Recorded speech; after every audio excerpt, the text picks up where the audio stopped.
All right, everyone. So in this question, we are given a question of probability. Question says a total of 500 students were asked which one of the four colleges they attended and whether they preferred soccer or hockey.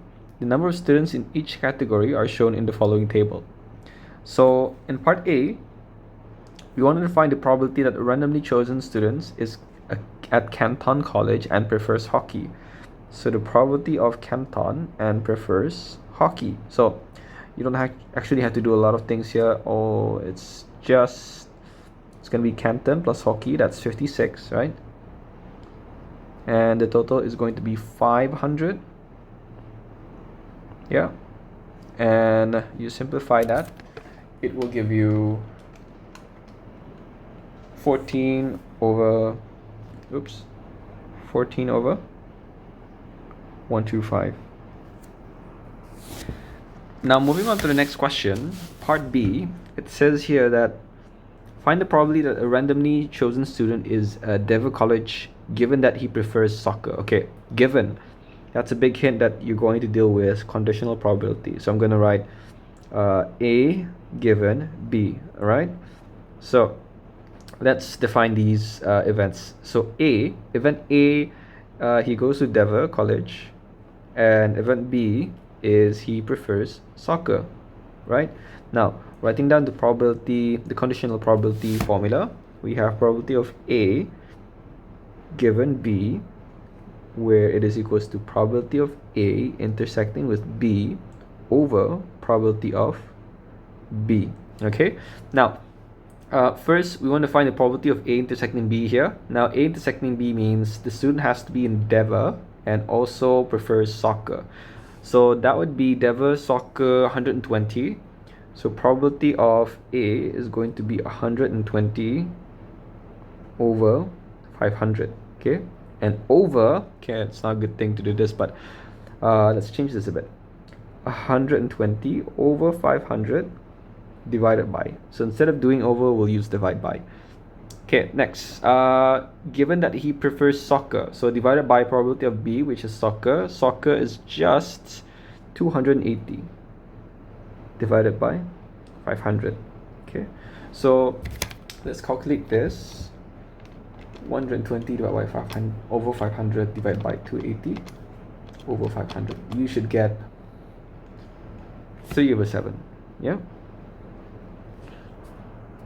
Okay, so let's move on to part C. So in part C, the question says one of the students is chosen at random. Determine whether the events the students prefer hockey and the students is at Amos College or Ben College are independent. Okay, now do take note that when you're trying to check whether these probabilities are independent, the formula for the condition for independency is this. When you have a probability of A multiply with probability of B, these two should be equals to the intersection of probability of A and B.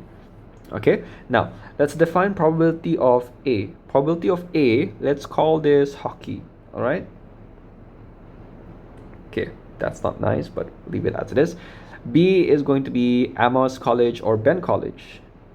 Amos or Ben. Okay, now we need to find first, let's find the probability of getting a hockey. A hockey would be 220 over 500. Okay, now probability of B, which is just Amos or Ben. So Amos is 86, Ben is 156, so that's 86 plus 156 over 500. Okay, so I'll deal with the simplification later.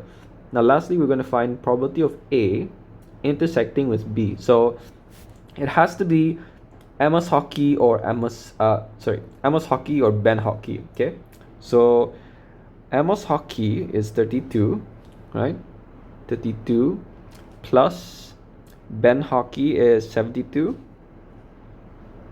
and everything is over 500, right? So now let's apply this formula of probability of A times probability of B should be equals to probability of A intersecting B.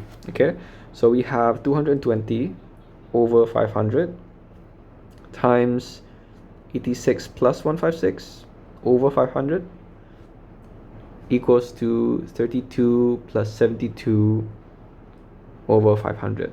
Let's calculate this. All right, so the left side we should get, check, 1331 over 6250. And then the right side, it's 32 plus 72 over 500. It's going to give you 26 over 125. So as you can see that left hand side is actually not equals to the right hand side, so therefore we can say that they are not independent. Okay, that's all you have to do.